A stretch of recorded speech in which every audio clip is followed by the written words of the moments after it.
అందరికీ నమస్కారం. ఈరోజు కొన్ని జ్ఞాపకం వస్తుంది నాకు. ఆ జ్ఞాపకం నాకు చాలా బాధ పెడుతుంది. ఈ ఒక్క జ్ఞాపకం కాదు, చాలా మంది నాకు చాలా బాధ పెట్టారు.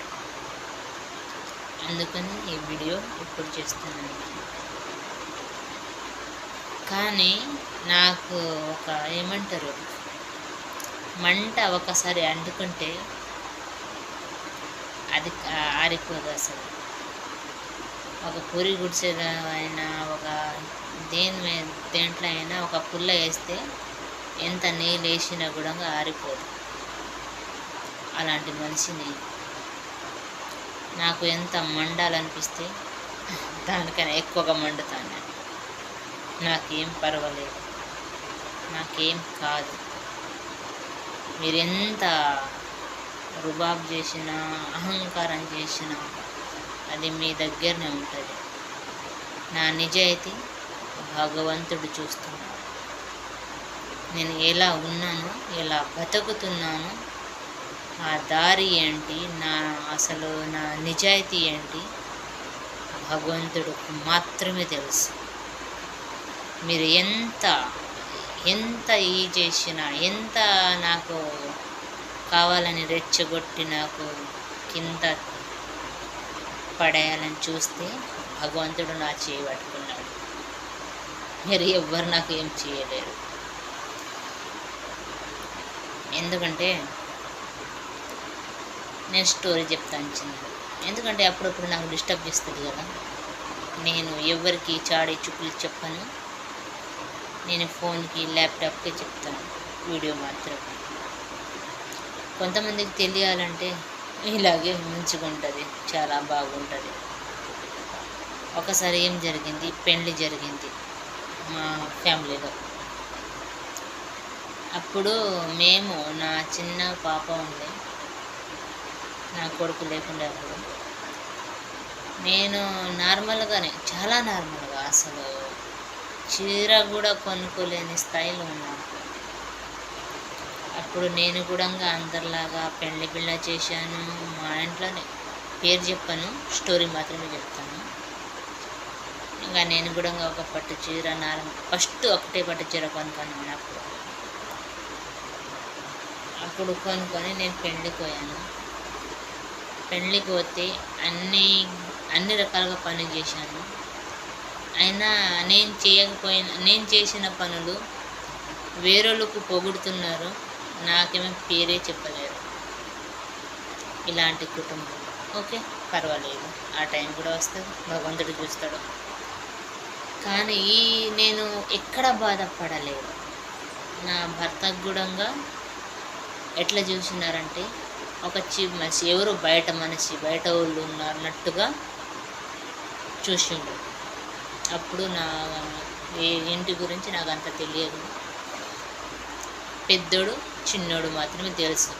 ఎవరికి ఫ్యామిలీ, కుటుంబం ఎవరికి పరిచయం చేయాలంటే చిన్నోడికి, పెద్దోడికి మాత్రమే పరిచయం చేయాలి. ఈ మధ్యలో అయినా కిరణ్ అనేది ఎవరికి తెలియదు. అలా ఒక గదిలా బంధించినట్టుగా చేసిండు. నా భర్తకి ఎవరికి తెలియకుండా చేసిండు. అయినా పర్వాలేదు, భగవంతుడు ఉన్నాడు. ఒక ఏమంటారు, భూమిలో బంగారం ఎలా కనబెడతారంటే, బంగారానికి బాగా చెక్కి చేస్తే ఆ బంగారం ఒక కళ వస్తుంది. నా భర్తకి కూడా ఇలాగే నేను గుర్తింపు బయటికి తెచ్చాను. నా భర్తకి, నా భర్త కాదు, దేవుడు లాగా చూసాను నేను. అప్పుడు నా భర్త ఈ ప్రపంచంలో కనిపిస్తున్నాడు. అదే నా భర్త. ఇప్పుడు అందరికీ గుర్తింపు ఉన్నాడు. ఇప్పుడు నేను పెళ్ళి గురించి చెప్పాను కదా. ఒకసారి నేను ఫస్ట్ పెళ్ళి అంటే పెద్దమయం చెప్పదు, చెప్పినా మా మంచి కోసమే చెప్తుంది. ఆమె అంటే నాకు ఇష్టమే. ఏం చెప్పినా ఎలా చెప్పినా నా మంచి కోసమే చెప్తుంది, ఎప్పుడు చెడు కోసం చెప్పదా అని. పెద్దోళ్ళంటే పెద్ద గుణమే ఉంటుంది, అది నేను మనస్ఫూర్తిగా ఒప్పుకుంటాను. ఎందుకంటే అది నా నిజాయితీ. నాకు ఏం పెట్టినా ఏం చూసినా ఆ గుణపాఠం, ఆ మంచితనం మా పెద్ద ఆడపిల్ల దగ్గర మాత్రమే ఉంది. అది ఎవరో కాదు, నా సొంత మామ. ఆ గుణం మా ఆడపిల్ల దగ్గర ఉంది, నా అత్తమ్మ దగ్గర ఉంది, ఇంకా ఎవ్వరి దగ్గర లేదు. ఇది నిజం, ఇది సత్యం. ఒక పెళ్ళికి పోయినప్పుడు మా ఫ్యామిలీలోనే అందరూ స్టేజీ మీద కూర్చున్నారు. ఇప్పుడు కాదు, నా పెళ్ళి అయినప్పుడు నా పాప ఉండే 4 సంవత్సరాల తర్వాత లేక పుట్టింది నా పాప. ఒక 7-4 నెలలు అవుతుండే. అప్పుడు నా బాధలో నేనున్నాను. అందరికి స్టేజీ మీద పిలిస్తే నా పెద్ద ఆడపిల్ల నాకే మళ్ళీ పిలుస్తుంది, రా రా రా అని పిలుస్తుంది. అయితే అందరితో పాటు కూర్చోను, ఎందుకు ఒకదాన్ని కింద కూర్చున్నావు అంటే స్టేజ్ మీద రా అని పిలిచింది. నేను పోవాలని స్టెప్ ముందుకు పెట్టాను. మా ఆడపిల్ల భర్త, ఓహో చాలా గొప్ప మనిషి ఆయన, అందరికీ ప్రపంచానికి కనిపిస్తున్నాడు, ఇంత మంచి గుణం, సెల్యూట్ కొట్టాలి, సెల్యూట్, ప్రపంచం మొత్తం సెల్యూట్ కొట్టాలి. అయితే నేను పోవాలని పోతున్నా. ఓయమ్మ ఎక్కడ వస్తున్నావు, ఇక్కడ కింద కూర్చోవచ్చు కదా, కింద జగలేదా, అందరూ కూర్చున్నారు కదా, అందరితో పాటు నువ్వు కూర్చో. నీ దగ్గర మనసు లేనప్పుడు, నీకు నీకు దగ్గర గుణం లేనప్పుడు, నీకు దగ్గర మంచితనం లేనప్పుడు, నీకు సిగ్గు లజ్జ అసలు ఏమీ లేకుండా నాకు పిలిచేది ఏంద్రా? నువ్వు ఎందుకు పిలిచేవరా? నువ్వు సిగ్గు లేక పని చేయడానికా? నీ నౌకరు అనుకున్నావా? నాకు ఏమిచ్చావరా నాకు నువ్వు? ఈ మాటల కోసం నేను ఇంటికాడ వచ్చి ఏడ్చాను. ఇలాంటి విధ్వసన్నసులు ఈ భూమి మీద పుట్టకూడదు. ఫస్ట్ ఇంకోటంటే ఇంకోటిసారి కూడా ఇలాగే జరిగింది. అది ఎప్పుడు జరిగిందంటే మర్చిపోయిన చాలా, వాళ్ళ పాప గురించే. సరే, ఇది ఇంకోటిసారి చేసుకుందాం వీడియో. కానీ ఏదో గుర్తుకు వస్తలేదు. చాలా అప్పుడు కూడా చాలా బాధ పెట్టిండ్రు నాకు, చాలా దేనికైనా చాలా గొప్ప బాధ పెట్టింది. ఇలాంటి కుటుంబం పరివారానికి దండం పెట్టాలి. చాలా ఏడిపెట్టింది నాకు. ఎవరో కాదు, పక్కోళ్ళు చుట్టోళ్ళు ఎవరు బాధ పెట్టరు. పక్కోళ్ళు చుట్టోళ్ళు ఎవరైనా చుట్టుపట్ల ఎవరైనా చెప్తే మాటకు సమాధానం చెప్తాం. కానీ మన కుటుంబం పరివారానికి మనం ఎందుకు వాల్యూ ఇస్తామంటే మనకు చాలా ఇంపార్టెంట్. మనం ఈరోజు చెప్తే గుర్తింపు ఉంటుంది మనసులో. అది ఒక విత్తనాలు ఎట్లా పెడుతుందో అది ఇలాగే మనసులో ఉండిపోతుంది. అది నా గుండెలో మంచి విత్తనం పెడితే ఆ మంచితనం ఉండేది. అసలు చాలామంది అనుకుంటారు మంచి విత్తనాలు పెడితే మంచిగా వస్తుంది, చెడు విత్తనాలు పెడితే అసలు రాదని. కానీ అది చెడుగా పెట్టిండ్రు కదా, చెడు ఆలోచన, చెడు బ్యాడ్, అందువల్ల గుణాలు, అది ఒక బ్యాక్టీరియా అంటారు కదా, అది బ్లాక్ వాళ్ళ కళ్ళలో వాళ్ళ జీవితంలో సర్వనాశనం చేస్తుంది. ఇది ఖచ్చితంగా. వీడియో నచ్చితే లైక్ చేయండి, షేర్ చేయండి, సబ్స్క్రైబ్ చేయండి. ఇలాంటి మీ కుటుంబంలో ఎవరైనా ఉంటే చాలా చాలా చాలా దూరంగా ఉండండి. ఎందుకంటే వాళ్ళ కోసం మీరు డిస్టర్బ్ కాకండి, మీ జీవితంలో చాలా ప్రాబ్లం వస్తుంది. నేను ఎందుకు అందరితో కలిసి ఉంటున్నా అంటే మనసులో చాలా అవసరం పడుతుందని. అయినా నాకు అవసరం వాళ్ళు ఎప్పుడు పడలేరు, నా కోసం చూడలేరు, ఒక 10 రూపాయలు కూడా సాయం చేయలేరు. పెద్ద ఉన్నారు చెప్పడానికి. 500 అవసరం ఉంటే 5 రకాలుగా మాట్లాడతారు. ఎక్కడైనా అడ్జస్ట్ చేసుకోండి. ఏమైనా ప్రాబ్లం ఉన్నప్పుడు ఇప్పుడు కాదు, ఒక 1000 రూపాయలు సాయం చేసండి.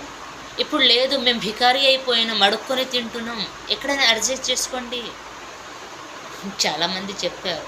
చాలామంది అంటే వేరోళ్ళు కాదు, వేరోళ్ళు నా కుటుంబం అలా నాకు సాయం చేసి ఉంటారు. వేరోళ్ళకి నా హృదయపూర్తిగా కృతజ్ఞతలు. నాకు ఎవరెవరో సాయం చేసిండ్రో నేను మనస్ఫూర్తిగా కృతజ్ఞతలు తెలుపుతున్నాను. నాకు ఎవరెవరు బ్యాడ్గా చెప్పిండ్రో ఒళ్ళు మనస్ఫూర్తిగా ఈరోజు ఏమంటారు శివరామ నవమి శివరామ జయంతి ఉంది కదా, ఆ భగవంతుడు సాక్షిగా చెప్తున్నాను, నాకు మంచి చేసే వాళ్ళకి భగవంతుడు స్థాయికి తీసుకుపోతాడు. ఎందుకంటే నా మనసు చెప్తుంది, నా గురించి చెడుగా ఆలోచించే వాళ్ళకి సర్వనాశనం చేస్తారు. ఎందుకంటే నేను చాలా కష్టాల్లో బాధల నుంచి బయటకు వచ్చాను.